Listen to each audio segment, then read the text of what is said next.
Welcome to London. It's cold. It's a Saturday and that's the main thing. I'm out early because I'm jet lagged, of course. This is another one of my coffee adventures. I've got a bit of a route planned out. There's a couple of things I'm going to do, show you a few little free things and have a bit of a good time. Anyway, let's get into it. It's 12 degrees and my flight home tonight isn't until 9 o'clock. So I have a ton of time to show you around London by my usual means, which is cafe crawling. My name is Peter and this is Coffee in Transit, the guide for the caffeine-addicted traveller. Whether you're crossing the city or crossing the world, Coffee in Transit has you covered. I've got a new web app at coffeeintransit.com to find great coffee when you're on the move. Sign up, it's free, and there's a lot more to come. Hopefully I'll get you to 3 or 4 cafes that are really good and great for a day crawling around, some of which are tourist sites. I'm going to show you a few little things that aren't particularly touristy. This is our first stop. Just kidding. We're going to start at the Tower of London. So the tower's pretty popular, as you might imagine. People actually get to live in there. What a great place to live. But, I mean, you do have to dress up as a beefeater every day and show American tourists around, so is it worth it? I don't know. There's always something interesting to see in London. Speaking of free things, which I did at some point earlier, that building there, right up the top, has a viewing deck and it's free. The only trick is you've got to book. And I tried to book for today, but they weren't offering tickets because there was something on last night. It's better than the Wheel, which is really expensive, and it's better than the Shard, which is also fabulously expensive. The taller Shard building is not cheap, at a minimum £31 online and £38 on the day for a slightly higher view from over 70 floors up. It's fine, I guess. One of the best things about being out early in a city is you get to see things without tourists crawling all over them. And, you know, there's nothing wrong with tourism or tourists. I'm okay with it. I am a tourist after all. But being able to see things without people everywhere, I think that's kind of cool. And, you know, remembering that a place like London wasn't teeming with people until really a century ago or a bit more. I quite like how the moat has become this wild garden. Anyway, if you do want to get here by public transport, the buses come here. There's Tower Hill and there's Tower Gateway on the DLR if you're staying out in the East End. And you can also get here by ferry. I always forget about the ferries in London. We're walking past the tower, we're not going in, mostly because it's not open. But it's not that kind of day. They've actually done a really good job down here in making it a bit more friendly, because the first time I came here there was it was a bit grubby and annoying. It's just a bit more friendly, like you come in through here and you can buy tickets ahead so you don't have to queue and do all of that. And it's really good. Now this is new to me, right in front of the tower here.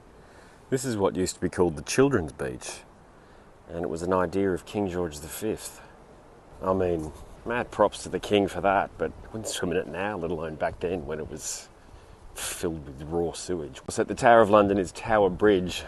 Now I know I've mixed up my Tower and London bridges, but that is Tower Bridge. London Bridge is a much more dreary one further down the river, just behind me actually. That's it there. I'm going to do one of those sickening zoom-ins while I'm talking. That's London Bridge. Its predecessor having famously been sold to someone in America. And people make fun of the people who bought that bridge. They knew exactly what they were buying. It's one of those things that just became part of our, mythology that some dumb American bought a bridge. Now, I think a visit to London should always include a walk over the Tower Bridge. So that's where I'm headed. I'm going to walk across the bridge onto the southern side of the river, grab some breakfast, and then we'll start our cafe journey. Oh my goodness. For the first time ever when I've been here, I think the bridge is opening. How cool's that?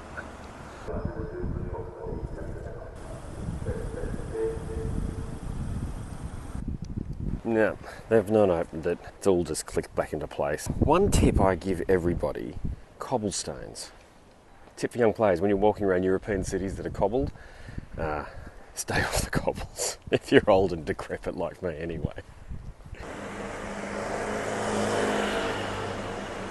Now, like anything in London, you can pay to get in. But there's a really good exhibition inside the bridge about how it was built and how it works and who looks after it and all that kind of stuff. That's actually a bit cheaper than I thought it was, so that's cool. And as you can see, you can go up those glass floors. It's still not cheap, but that's not bad for a London tourist attraction. Some of them are just so outrageously expensive. Now we're heading off to Borough Market, which is probably a mistake on a Saturday morning because it's going to be absolutely rammed, but one of the absolute OGs of the London third wave coffee scene, or specialty coffee, whatever you want to call it. It's one of my favourites in London. It's because there's a lot going on there, and it's just a cool spot. But you also get to walk along the river, and it's near the Globe. I know I keep telling him I'm not going to take you to anywhere touristy, but then I end up taking you somewhere touristy. I should probably stop making sweeping pronouncements and just get on with the video. But yeah, walking along this river, and its incredible rich history. I mean, there's another view of the tower. There's the Tower Bridge. And just to make sure, there's a red London bus on it, double-decker. People do ask me about London, and they ask me whether it's safe. I'm going to caveat this with my usual, I'm a white, middle-aged man, reasonably fit, and it's safe for me. There are pickpockets that operate in London, this time of day, not so much, and they're always going to operate on the tube and trains and around stations and really busy areas. So just, don't carry great wads of cash. Keep your hands on your phone if you can, that kind of thing, and don't wave your phone around like I'm doing. But you know what I mean, you just be smart and you should be okay, but have travel insurance and all of that just in case it all goes wrong. London is very walkable. It's quite flat, but as I said before about the cobblestone, just be careful of those. But it is really walkable. When I'm here, I normally walk about 20 kilometres a day. If you're in a hurry and you've got stuff to do, yeah, definitely use the tube. That's the quickest way to get anywhere. Another thing to know about London is restaurants' insistence of charging you a service fee. And that can be anywhere from 5 to 20%. So check the menu before you go in. I remember there's some Gordon Ramsay joint, it was burgers, and they were charging £25 for a burger. And then had the hide to whack another 20% on top. And it's not a tip, it's a service charge. So keep an eye off for that. You have to pay it, it's just the way it is. But even some hotels want to whack you with 5% when you're on the way out. Though at least those ones are optional. But it's pretty awkward going, nah. Now, if you're brave, you can hire one of these, to go point to point. That's not a bad way to get around. I am fundamentally incapable of staying upright on a push bike, so I have never done it. And I don't think it's difficult to sign up. You just pick the bike up, take it for a ride. And people often ask, well, what if I go to a dock and it's full? We get another 15 minutes to find another one. So it's pretty nifty, and they're pretty chunky bikes, which is another one of my kind of horrors, is I reckon I wouldn't be able to ride one too easily. But they're easy to ride as long as you're kind of over, I'd say, 12, 13, and you just swipe your card and away you go. And it's pretty cheap. Public transport here, while excellent, is not cheap. It is not. I don't know if you can hear that, but that's the bells of Southwark Cathedral.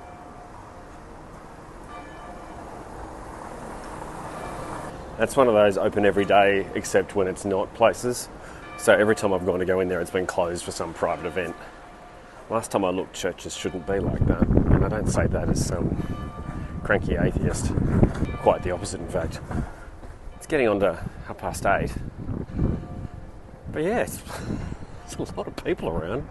And a lot of deliveries and stuff going on.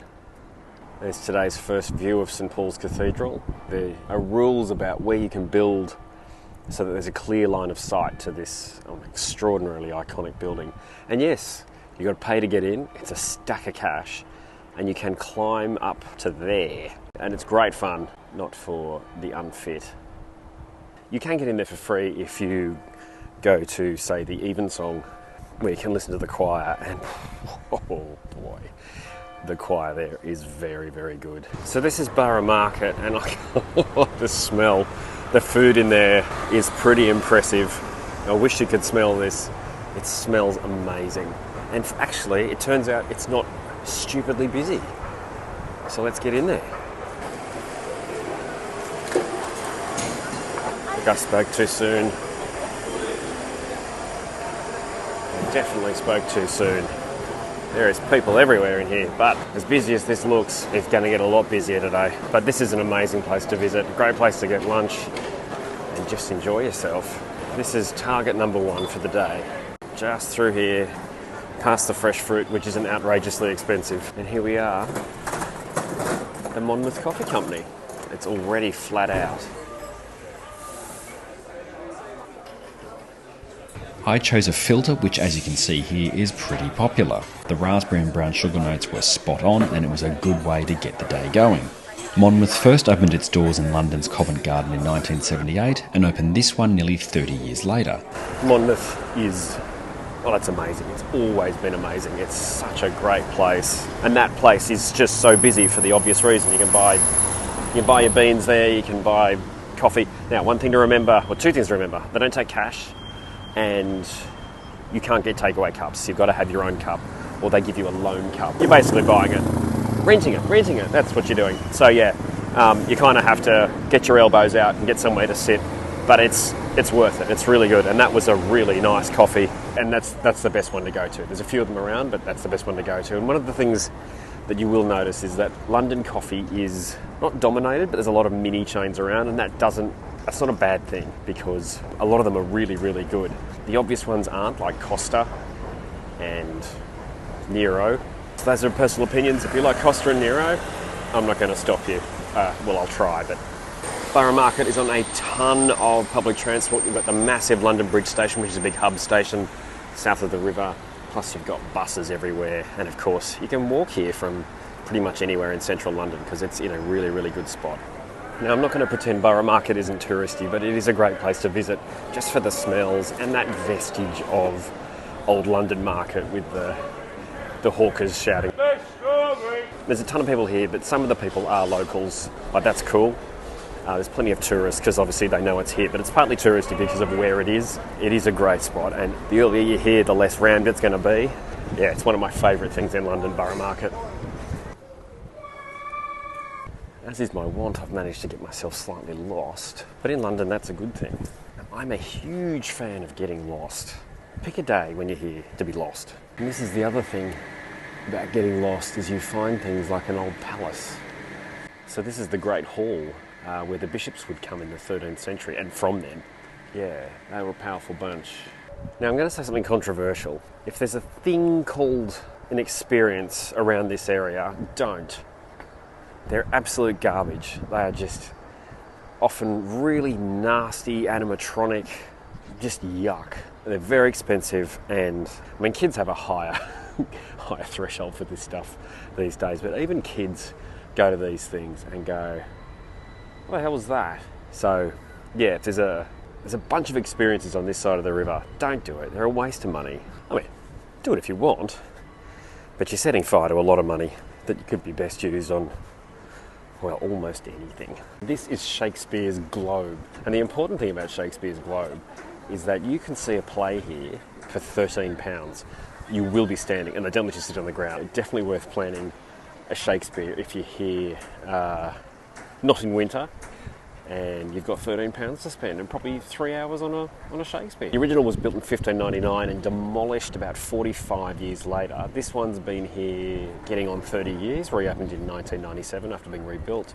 And the thing that I've just noticed is that despite the age of St Paul's Cathedral, which is over there, the original Globe would not have been in the shadow of that cathedral. You can do tours of the Globe as well, but I reckon there's nothing like live theatre, particularly Shakespeare. And as you can see here, things are a little different. I saw Much Ado About Nothing here a couple of years ago, a different production to this one, and it was really inventive, and I really enjoyed it, and my wife did too. It wasn't so inventive that it was inaccessible. It's definitely a comedy. It sounds stupid. It's a definitely comedy venue rather than, I think, sitting through a tragedy in there or standing through a tragedy in there would be pretty silly. The seated tickets, they're not cheap. They say they start at £30, but they really don't. And even then, you'll have a restricted view, which again is historically accurate. Being able to see a really good, really great production of Shakespeare for £13, which in Australian money is $26. What a bargain. This is the Millennium Bridge, which, as the name suggests, was built around the turn of the century. And it's a pedestrian-only bridge, and it's awesome. This is the Tate Modern, which is built in an old power station. And that's the Turbine Hall. I think it's free to get in, but you've also got to pay to see exhibitions. I've been making fun of how expensive things are. There are a lot of free things in London, and art galleries, plenty of them, and museums too. We're back on the north side of the river, St Paul's Cathedral right in front of me. I I've climbed that several times now and never gets old. But we're gonna head back the way we came. There's a couple of things I want to show you before the next place. This is one of my favourite buildings in London. It's such an elegant design, and it looks brand new, but it's not. And the reason that it looks brand new is mostly because a few years back they put brand new glass in it. It just looks amazing. That is a place I would love to work. I do wonder too about this building, if it's meant to mirror that one over there. I'm going to say yes. One of the interesting things about London architecture is that there's a lot of new places and you think to yourself, oh, they must have knocked down a bunch of history. Well, someone else did that for them in the 1940s. So a lot of these kind of buildings here are replacing some pretty rancid post-war nonsense that has thankfully been knocked over. Now, I've got another freebie for you. Another? Have I actually shown you any freebies yet? I don't know. But this is a freebie. Like any really old city, whenever they build anything, they find stuff. And the people who built this building, and I've forgotten who built it, but the people who built this building found an old temple, the Mithraeum, underneath it. And it's a freebie, and it's really cool. I don't know if I'm allowed to film in there, and I don't normally film inside things like museums because they're there for you to see. Now, if you're not walking, you can get to the Mithraeum by getting off at Cannon Street or Bank. But if you are walking, it's here on what's called Walbrook, so it's another pedestrianised little section. The story is slightly more complicated than I first thought. This 3rd century Roman temple dedicated to Mithras was uncovered in 1954. They decided to move it 100 metres and reassemble it, leaving it open to the elements. In 2017 it was restored to its original site and a clever light show designed around it. There's a link in the description for a Wikipedia entry with the whole mildly baffling story. You can book a spot or just walk in. Either way, it's free. This part of London is really important historically. I'm headed towards the monument of the Great Fire of London. London was basically started in this area. This is probably one of the oldest parts of London. But here is where the Great Fire of London started. And kind of being the epicentre of it all, it was all rebuilt, and so many of the buildings here are by really important people like Sir Christopher Wren, and there are Wren churches everywhere. So if you're around and the churches are open, you should get in and have a look, because they are really something, and every church has its own character and they're really, really beautiful. This is such a great city. It's always changing, it's always interesting, and I always find something new every time I come here, and I've had such a great privilege of being here many times. So the next one we're going to is the contender of the day. Rosslyn is relatively new to London compared to Monmouth and the third visit for the day. Started by an Australian and an Irish person. Irish person. That sounds a bit formal. And they've gone from one place down here on Queen Victoria Street with a view of one of my favourite buildings, and people on bike tours going past. Rosslyn opened here in Queen Victoria Street in 2018 and took its name from the West Melbourne street where Irish co-founder James Henneberry first learned how to make coffee. In Scottish Gaelic, Ross means pink headland and Lynn means water, so that's why the cups are pink. A thing I really like about Rosslyn is that they are committed to the London Living Wage project by paying staff more than is legally required. As you'll see, I loved this guest filter from Cafelix. As the notes suggest, it's quite fruity but very clean, and I loved the way it came in a beaker. It was beautifully made. Rosslyn now has 6 locations: Queen Victoria Street, London Wall, Tower 42, Royal Exchange, Leadenhall Market and Cannon Street. Check the website for opening times because none of them are open on Sunday and only Queen Victoria Street is open on Saturday. That was a really interesting filter. It was from an Austrian roaster. So Rosslyn does a guest roaster thing where they bring in beans from other places. I've seen them bring in stuff from places as far afield as Ona in Sydney. That was quite amazing. I could have drunk another cup of that quite happily, and yeah, I bought their milk blend because my wife and I both absolutely adore it. Anyway, we're off to Soho now, which means I've got to head up to the Central line, the Bank station. Soho is part of London's West End Theatre District, with Tottenham Court Road in the east, Oxford Street to the north and Regent Street to the west, at least roughly speaking. Everyone has their own definition of Soho. On weekends you'll find the Berwick Street Market bringing people from all over London and the world, offering all sorts of food and drink and whatever else.